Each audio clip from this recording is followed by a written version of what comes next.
Hi, it's me, Carol Kennedy again. I am the founder of South Carolina Secular Homeschoolers, and I have been technically homeschooling, well, officially homeschooling since 2010. I have a 15 and a 16-year-old. And I've seen a lot of talk in the group lately about the options, the three options or third option groups, and maybe you knew what it meant, maybe you weren't sure. Or maybe you're familiar with them, but I wanted to take a minute to give a quick overview of what the three options are and what the differences might mean to you. So the first option is basically reporting to the school district you live in.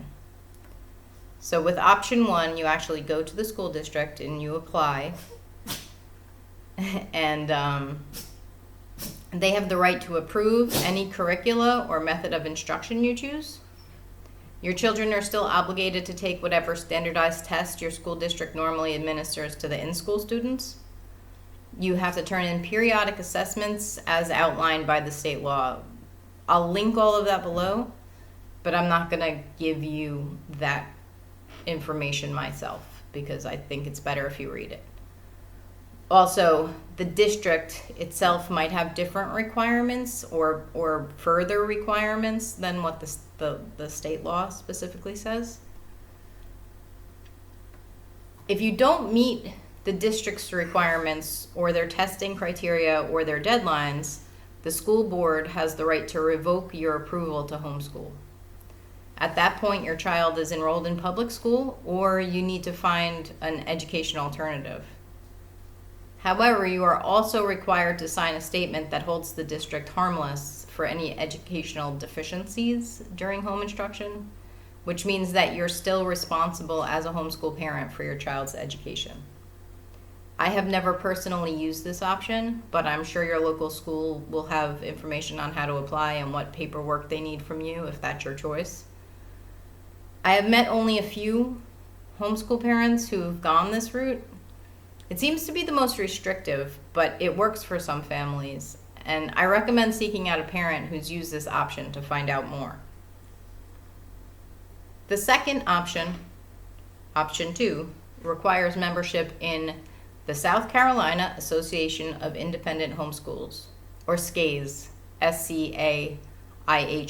You may hear this referred to as SCAHS more often than anything else. SCAHS has a fee associated with it, which tends to be higher than the groups in option 3. Their requirements under the law are no different from the groups in option 3.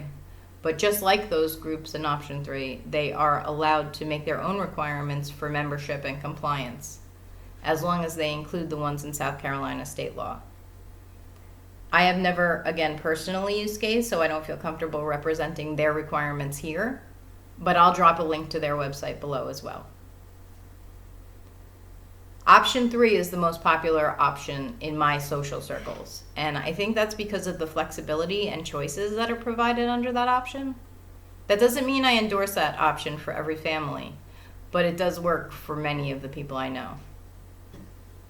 Under option 3, the parent is required to report to an accountability association. The association acts as an umbrella under which your independent homeschool functions. So your family, is an independent homeschool.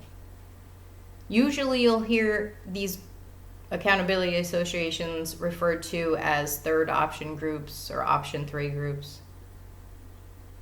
The association is required by law to report the number of homeschool students within its membership, but the parent is required to keep the educational records for each student. Just like in option 1 and option 2, you have to keep the educational records. But each accountability association has different requirements for how much, how often, and what form those records are reported to the association. So you have to keep them, and just like in option 1 and option 2, you have to report to the association at some point. In option 1, it would be the district. In option 2, it would be SCAHS. And in option 3, it would be whatever association you choose to join. But each association has different requirements. So you'd have to learn about those requirements before you chose which association to join. Some take a mostly hands-off approach, requiring no more than the minimum set forth in South Carolina state law. Some choose to require additional reporting. But remember that there is usually a trade-off. The less information an association requires, the less support they usually provide. While more hands-on associations might be more helpful with planning for your educational goals and also making sure that you remain compliant with state law. This is not always the case, obviously, but it is the reason that I suggest learning as much as you can about the group that you're interested in before becoming a member. Most accountability leaders are incredibly helpful, although many are swamped right now, so be patient. Almost all of them have a membership fee. It varies pretty widely, but it can go really low to pretty high. I have never seen one that's as high as SCSH, but that's only my experience. So I will drop links to our list of secular or inclusive third option accountability groups below, along with a link to the SCSH website and an outline of the South Carolina state homeschooling laws. At the end of the day, this is a very personal decision and one that can affect the success of your educational year. But remember, if what you choose isn't working out, you can always change next year. Don't feel like you're locked in if don't panic over your decision. Right now, I know it's imperative that you just join one soon because your deadline is approaching. So just do the best research that you can in the time that you have. Pick something. We are here to support you.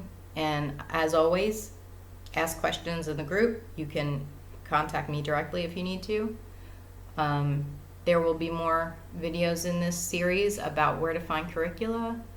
We're going to try and provide as much support as we can because we know everybody's going through a rough time right now. I will see you soon in the group, and maybe I'll see you in real life one day.